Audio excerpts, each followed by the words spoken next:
हालतुनि के मद्देनज़र रखी करे पंहिंजे हथनि में कानून न खयोसीं, लेकिन अॼु पाणी हद खां मथे टपी चुको आहे।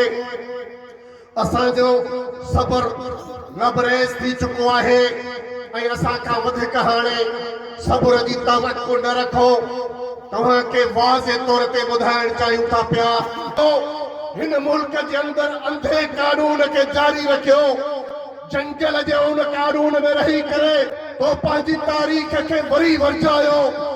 माल्टा जो जेल तो असांजे असलाफ खे ॾिनो, लेकिन हिन धरतीअ ते तो नारा जेल खां वठी करे कोट लखपत जेल ताईं उलमाए किरामन खे तो सज़ाऊं ॾिनियूं।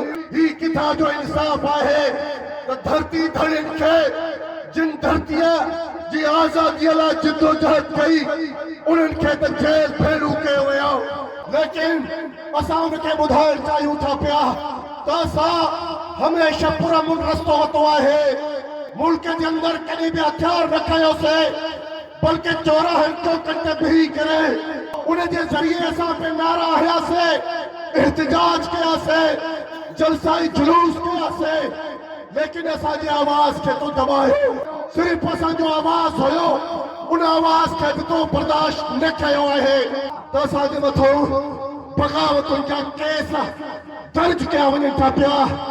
काल्ह वॻर थाणे ते मुंहिंजे मथां केस दाख़िल कयो वियो आहे, मौलाना गुल इनकलाबी जे मथां केस दाख़िल कयो वियो आहे, लेकिन ॿुधी छॾिजांइ असांजा हथ ऐं असां जो अॻितो न मुड़ुस ऐं जवान जे कुल्हनि ते अथई, जंहिंजो नालो क़ाइद सिंध अल्लामा राशिद महमूद सोमरा अथई, जंहिं तोखे वाज़े तौर ते चयो आहे त न छेड़ मलंग जानू पता सम्झे त तुंहिंजा जेल तुंहिंजूं FIR तुंहिंजा केस असांजो रस्तो रोकींदा।